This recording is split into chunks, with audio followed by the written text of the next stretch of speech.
Hello friends, I am Nisha Sharma, Associate Professor, Department of English. The topic under discussion today is a critical appreciation of P.B. Shelley's, Percy Bysshe Shelley's poem Ode to the West Wind. Ode to the West Wind is an ode written by Percy Bysshe Shelley in 1819 near Florence, Italy.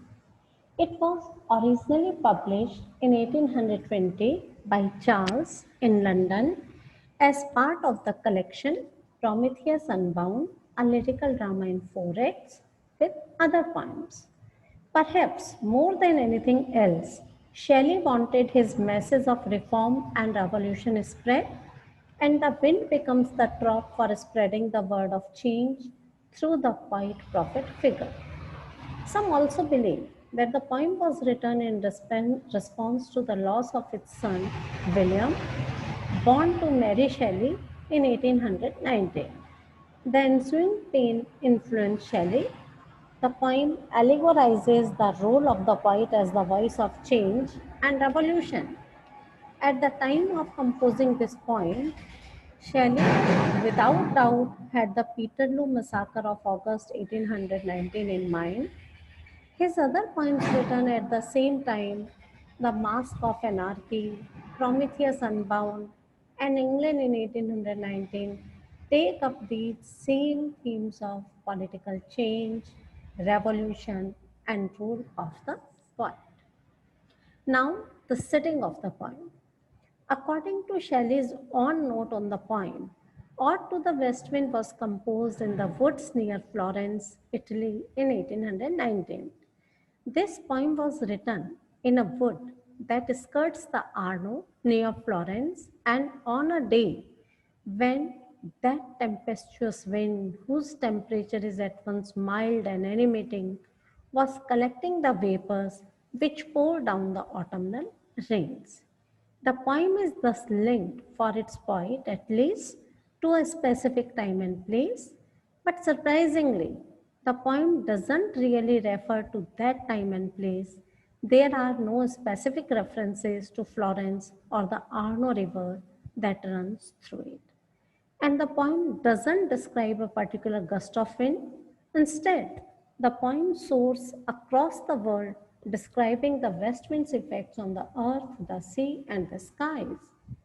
Because the poem is about the west wind in general and not some particular gust or storm, it has to transcend a specific setting and talk about how the west wind behaves generally. Thus, the poem setting encompasses the entire world. Now we come to the literary and historical context of the poem.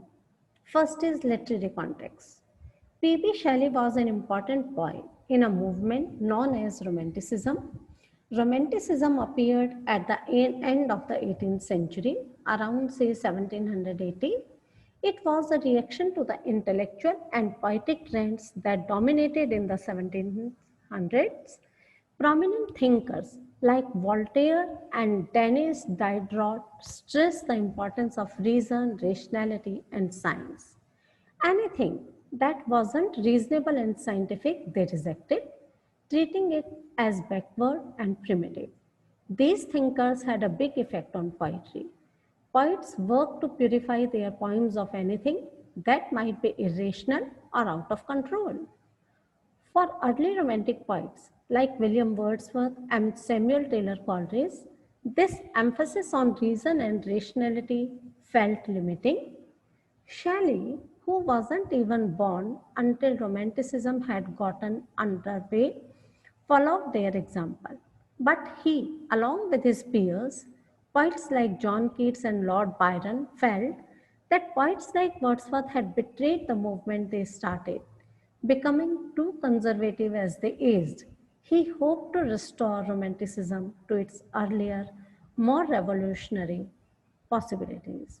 Shelley also often looked to the Greeks for philosophical and poetic inspiration.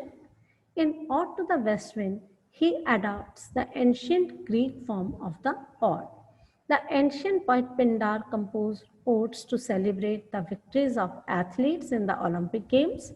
In this tradition, odes usually praise powerful and important people or even gods. Because of their association with powerful people, such odes tend to be politically conservative poems that praise society as it currently is instead of calling for change. Shelley's Ode to the West Wind follows many of the traditions of the ode. It is an ornate poem full of elevated language and tricky poetic devices, and it praises the destructive power of the west wind, asking if the poet might share in that power. However, the west wind is, of course, different than a king or an Olympic athlete. The speaker praises a facet of the weather rather than something human. Yet, just because Shelley's poem is about the natural world doesn't mean that it is disconnected from human politics. Many readers interpret the poem's ending as demand for social change, change that Shelley hopes his poem can inspire. Now, the historical context. Ode to the West Wind was written in 1819. Its author, Shelley, held a number of political beliefs that at the time were pretty radical. He was in favor, for instance, of abolishing slavery. He developed ideas about using non-violent protest to resist unjust power structures, and he advocated for the independence of Ireland from England, among many other positions. But 1819 was a difficult time to be a politically radical person. The French Revolution had been a symbol of democratic hope to previous generations of poets such as Wordsworth. All the bloodshed and energy of the revolution had resulted in a return to monarchy, the very form of government the revolution had tried to get rid of. In England, society was becoming more and more conservative as the Victorian era approached. In other words, for someone like Shelley, it probably felt like the world was moving backward in 1819 away from the away from the direction he hoped it would eventually take. This sense of defeat is evident in Ode to the West Wind, reflected in the speaker's feelings that only destruction of society as it currently can pave the way for something new and better. Now there is a summary. The poem begins with three sections describing the wind's effect upon earth, air, and ocean. In the last two sections, the poet speaks directly to the wind, asking for its power to lift him up and make him its companion in its wanderings. The poem ends with an optimistic note, which is that if winter days are here, then spring is not very far. The poem can be divided in two parts. The first three cantos are about the qualities of the west wind, and each ends with the invocation, "Oh, here." The last two cantos give a relation between the wind and the speaker. The speaker invokes the wild west wind of autumn, which scatters the dead leaves and spreads seeds to that they may be nurtured by the spring, and asks that the wind, a destroyer and a preserver, hear him. The speaker calls the wind the dirge of the dying year and describes how it stirs up violent storms and again implores it to hear him.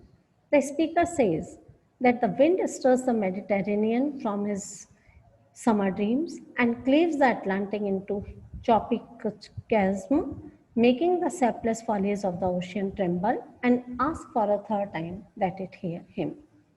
The speaker says that if he were a deadly that the wind could bear, or a cloud it could carry, or a wave it could push, or even if he were as a boy, the comrade of the winds wandering over heaven, then he would never have needed to pray to the wind and invoke its power. He pleads with the wind to lift him as a wave, a leaf, a cloud. For though he is like the wind at heart, untamable and proud, he is now chained and bought with the weight of his hours upon the earth. The speaker asks the wind to make me thy lyre, to be his own spirit, and to drive his dead thoughts across the universe, like withered leaves to take on a new birth. He asks the wind, by the incantation of this verse, to scatter his words among mankind, to be the trumpet of a prophecy, speaking both in regard to the season and in regard to the effect upon mankind that he hopes his words to have. The speaker asks, if winter comes, can spring be far behind? Now we come to the theme of the poem. The first theme is death and rebirth. Throughout the Ode to the West Wind, the speaker described the west wind as a powerful and destructive force. It drives away the summer and brings instead winter storm, chaos, and even death. Yet the speaker celebrates the west wind and welcomes the destruction that it causes because it leads to renewal and rebirth. The west wind is not peaceful or pleasant. It is, the speaker notes, the breath of autumn's wind. Autumn is a transitional season when summer's abundance begin to fade. So too, everywhere the speaker looks, the west wind drives away peace and abundance. The west wind strips the leaves from the trees, whips up the sky, and causes huge storm on the ocean. And in the first section of the poem, the speaker compares the dead leaves the west wind blows to ghosts and pestilence-stricken multitudes. The west wind turns the fall colors into something scary associated with sickness and death. Similarly, the clouds in the poem's second section look like the bright hair uplifted from the head of some fierce Maenad. In Greek mythology, the Maenads were the female followers of Dionysius, the god of wine. They were famous for their wild parties and their dancing and are often portrayed with their hair askew.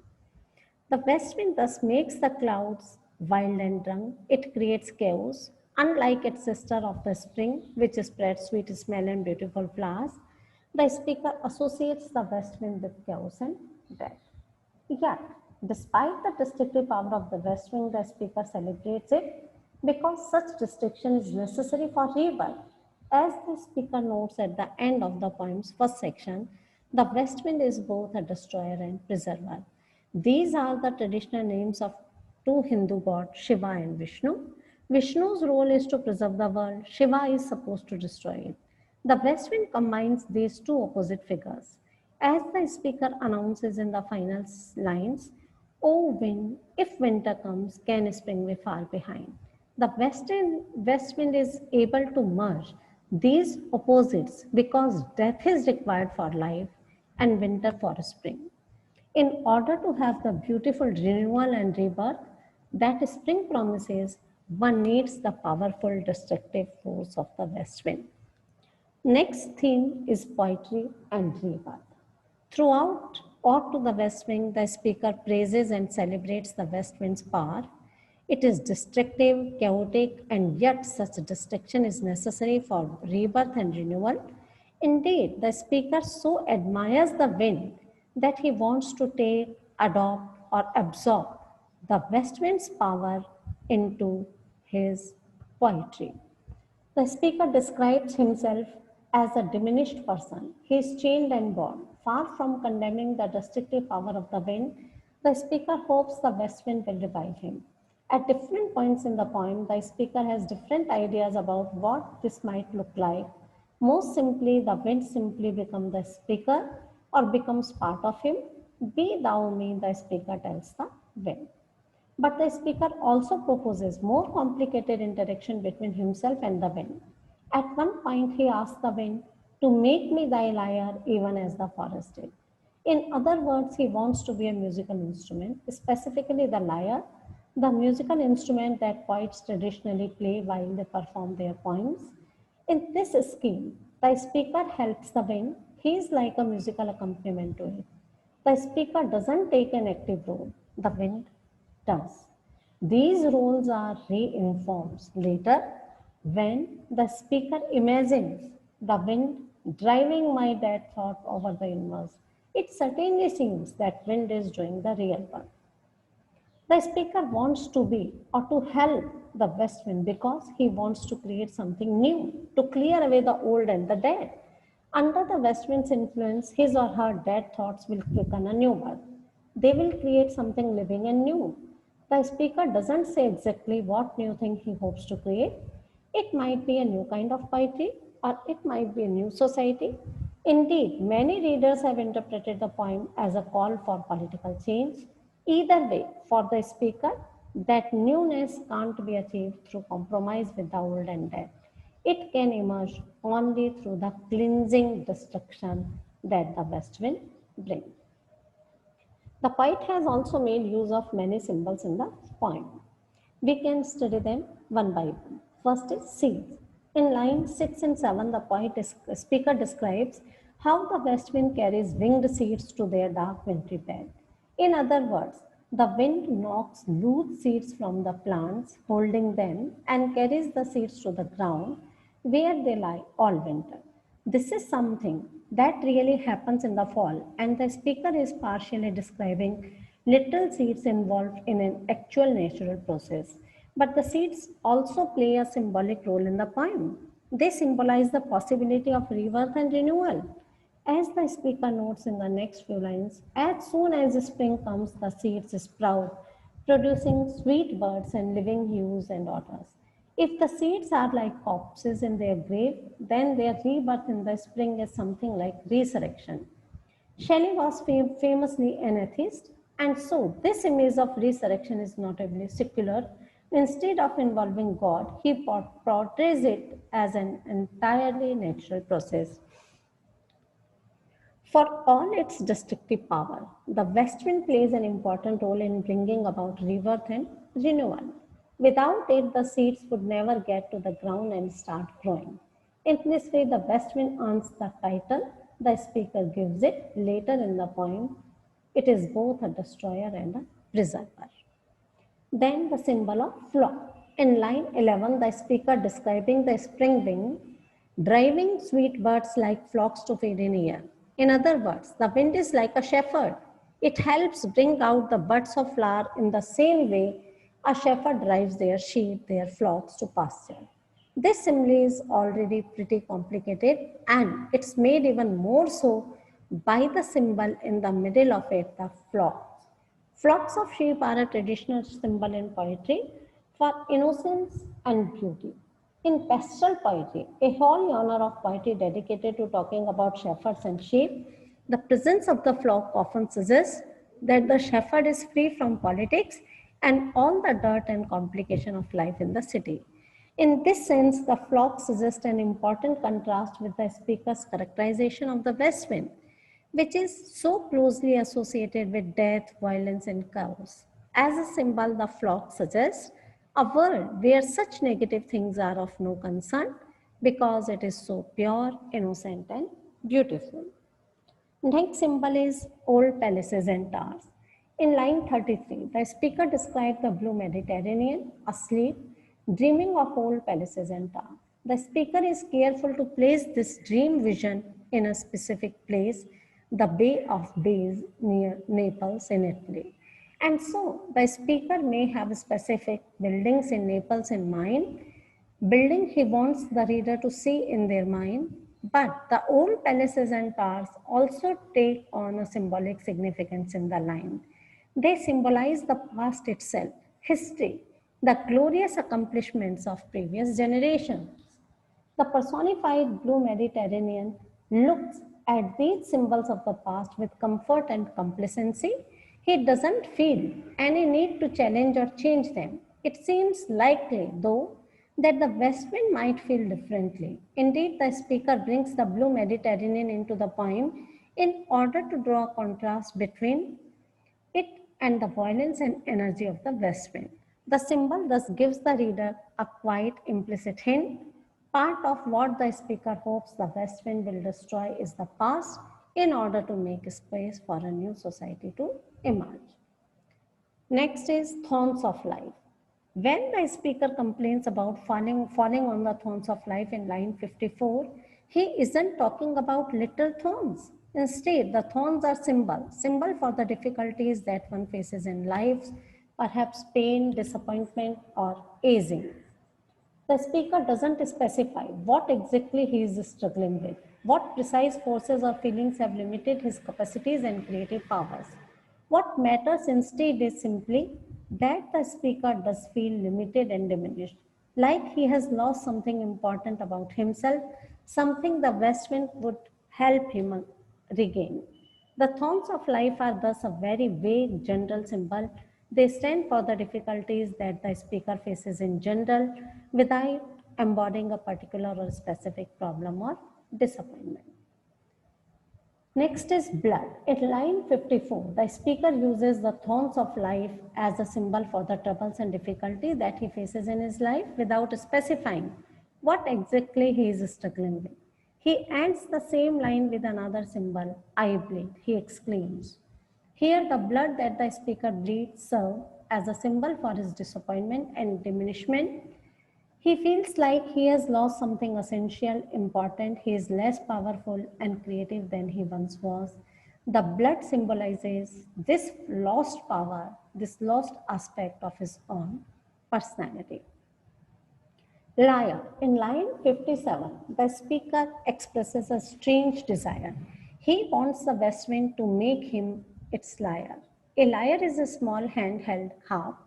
In ancient Greece, poets would play the lyre as they performed their poems. As a result, the lyre often serves as a symbol for poetry itself.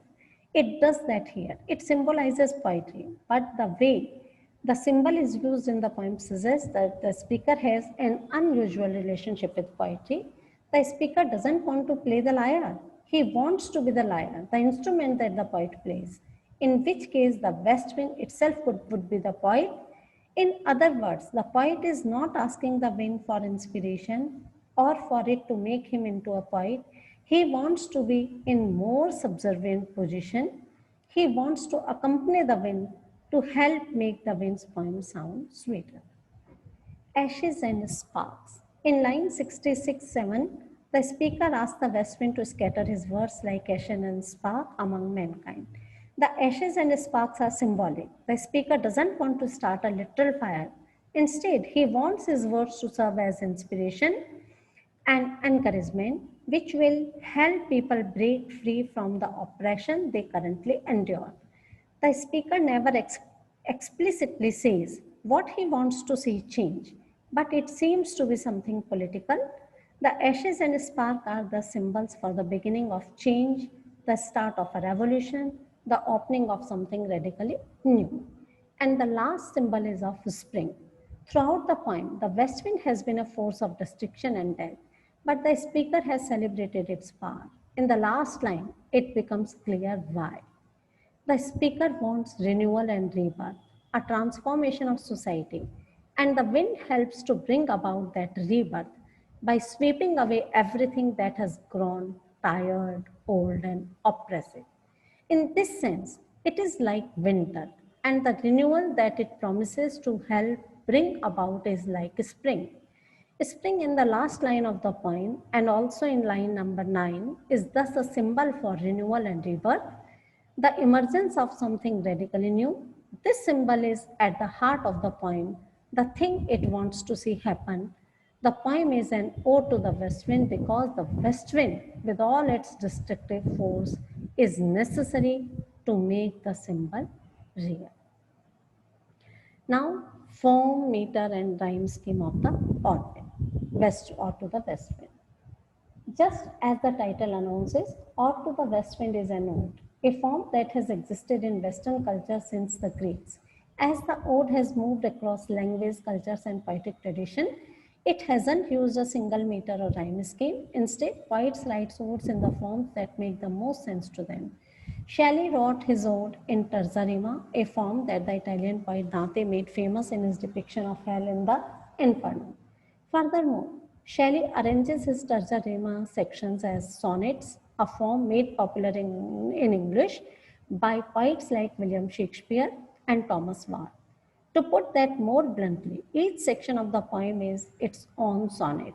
Yet the sonnets in Shelley's poem are slightly unusual since they don't follow the rhyme scheme for either a Shakespearean or a Petrarchan sonnet, two of the most popular types of sonnet. Ode to the West Wind is a kind of miniature sonnet sequence, like Edmund Spenser's Amorati or Sir Philip Sidney's Astrophely and Stella. These older poets used sonnets to depict speakers who were tangled in hopeless love affairs. Shelley updates this tradition by depicting a speaker professing profound admiration for an element of nature, that is, the west wind. Each of the 7 parts of the Ode to the West Wind contains 5 stanzas, 4 3-line stanza, and a 2-line couplet, all metered in iambic pentameter. The rhyme scheme in each part follows a pattern known as terza rima, the 3-line rhyme scheme employed by Dante in his Divine Comedy. In the 3-line terza rima stanza, the first and third lines rhyme, and the middle line does not. Then the end sound of that middle line is employed as the rhyme for the first and third lines in the next stanza. The final couplet rhymes with the middle line of the last 3 stanza. Thus, each of the 7 parts of Ode to the West Wind follows this scheme: A B A, B C B, C D C, D E D, E E. Now we come to the speaker of the poem Ode to the West Wind. The speaker of Ode to the West Wind is anonymous. However, the reader does learn some important and helpful information about the speaker late in the poem. The speaker is not a child anymore and is man, since in line 48 he refers to his boyhood as being over. He looks back on childhood mournfully. He feels like he has lost his freedom and strength, he has grown up. In the poem's fourth section, he notes that as a child he was the comrade of thy wanderings over heaven, meaning that he was able to explore and wander with the west wind as it raced across the sky. Further, the speaker is a poet. In line 65, the speaker asks the west wind to scatter his verse across mankind. He is interested in the west wind because of the way that it promises to expand and empower his creativity. The speaker further seems to have frustrations with the world in which he lives. He wants to send his ideas and words out into the world with the hope that they will spark change and renewal. Though the speaker doesn't ever tell the reader what he is frustrated with, many readers have assumed that his frustrations are political in nature. The speaker wants his poem to help create a new and better society. Commentary. The Ode to the West Wind finds Shelley taking a long thematic leap and incorporating his own art into his meditation on beauty and the natural world. Shelley invokes the wind magically, describing its power and its role as both destroyer and preserver, and asks the west wind to sweep him out of his torpor as a wave, a leaf, a cloud. In the fifth section, the poet then takes a remarkable turn, transforming the wind into a metaphor for his own art, the expressive capacity that drives dead thoughts, like withered leaves, over the universe to quicken a new birth, that is, to quicken the coming of the spring. Here, the spring season is a metaphor for a spring of human consciousness, imagination, liberty, or morality, all the things Shelley hoped his art could help to bring about in the human mind. Shelley asks the west wind to be his spirit, and in the same moment, he makes it his metaphorical spirit, his poetic faculty, which will play him like a musical instrument, the way the wind strums the leaves of the tree. The thematic implication is significant. Whereas the older generation of romantic poets viewed nature as a source of truth and authentic experience, the younger generation largely viewed nature as a source of beauty and aesthetic experience. In this poem, Shelley explicitly links nature with art by finding powerful natural metaphors with which to express his ideas about the power, import, quality, and ultimate effect of aesthetic expression. And there is figurative language in the poem. In its first 3 sections, Westwind uses mostly weak end stops and end stops that barely register as end stop. The speaker's sentences are so long that there are places when it feels like the sentence is coming to close, that things are finished, wrapping up, but then the sentence keeps going, spilling forward into the next line. There's a good example of this in the sentence that starts in line 23. Thou dirge of the dying year. At the end of line 25, the sentence feels more or less grammatically complete. The speaker has called the wind a dirge and uses a metaphor to add that nightfall will be like the dome of a vast sepulchre hanging over it. In other words, the night looks like the dome of a big tomb. The reader might reasonably expect the speaker to then move on and say something new about the wind. Instead, in the next line, line number 26, the speaker continues to develop the same metaphor. He adds that the tomb is vaulted with all thy congregated might of vapors, that is, the night sky has clouds running across it, and those clouds look like the ribs or arches on the inside of the dome. Then there is exhalation. The speaker compares the west wind to someone exhaling. It is as though autumn itself is breathing out.